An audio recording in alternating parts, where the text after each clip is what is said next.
ఈ కాంగ్రెస్ ఎమ్మెల్యే నాయని రాజేందర్ కూడా చైర్మన్ వెంకటరమణారెడ్డి మధ్య సవాళ్ల పర్వం కొనసాగుతోంది. ప్రతి సవాళ్లతో ఉద్రిక్తతకు దారితీసింది. కాంగ్రెస్ బీఆర్ఎస్ నాయకుల సవాల్ ప్రతి సవాల్కు భద్రకాళి దేవస్థానం వేదిక అయింది. ఇక కూడా భూములు వేలంపాట సంబంధించి కూడా కాంగ్రెస్ నాయకులు తన అనుచర వర్గానికి తక్కువకు కట్టబెట్టారంటూ కూడా మర్రి యాదవరెడ్డి ఆరోపించారు. బీఆర్ఎస్ హయాంలోనే కూడా భూములు కూడా వేలంపాటలో భారీగా అవినీతి జరిగిందంటూ కూడా ఎమ్మెల్యే నాయని కూడా చైర్మన్ ఆరోపించారు. పరస్పర ఆరోపణలతో భద్రకాళి అమ్మవారి సాక్షిగా తడి బట్టలతో ప్రమాణం చేయాలంటూ కూడా డిమాండ్ చేశారు మర్రి యాదవరెడ్డి. ఈ సందర్భంగా కూడా చైర్మన్ వెంకటరమణారెడ్డి కూడా సవాల్ విసిరారు.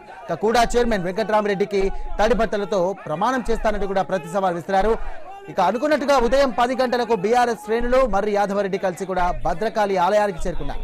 కాంగ్రెస్ నాయకుల కోసం వేచి చూస్తుండగా పోలీసులు అడ్డుకొని వారిని అరెస్ట్ చేసి మట్టేవాడ పోలీస్ స్టేషన్ కు తరలించారు.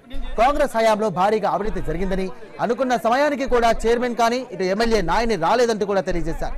పోలీసులు తమను అన్యాయంగా అరెస్ట్ చేశారంటూ యాదవరెడ్డి ఆరోపించారు.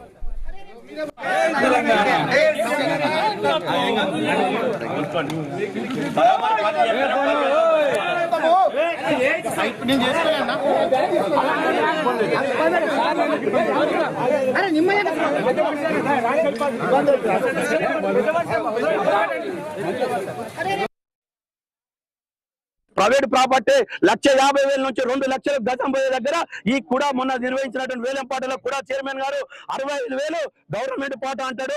యాక్షన్ లో పాడనికి వచ్చిన వాళ్ళందరికీ 65,500 కిలో ప్యాకప్, 65,000 1,000 కిలో ప్యాకప్ అంటే 65,000 నుంచి 70,000 వరకు 10 ప్లాట్లను కట్టబెట్టిండు. అంటే ఈ రకంగా 1,50,000 నుంచి 2 లక్షల వరకు గజం పోయేటట్టు కూడా స్థలాలను ఇలా కూడా ఆదాయాన్ని సమర్పించుకోవాలి, ఇలా ఆదాయాన్ని పెంపొందించుకోవాలి యాజ్ ఎ చైర్మన్ గా. అంటే వీళ్ళు చేసినటువంటి అవినీతి వల్ల దాదాపు 50 కోట్ల నుంచి 100 కోట్లు ఇలా కూడా సంస్థకు నష్టం చేకూర్చాలని చెప్పేసి ఇలా మా యాదవరెడ్డి గారు భద్రకాళి ఇలవేల్పు అమ్మవారి దగ్గరికి వస్తా అంటే ఈ రోజు అక్రమంగా అధికార పార్టీ సంబంధించిన వాళ్ళు ఈ రోజు లా అండ్ ఆర్డర్ ఇష్యూ పేరుతోని మమ్మల్ని ఇవాళ అరెస్ట్ చేసేటువంటి ప్రయత్నం చేసిన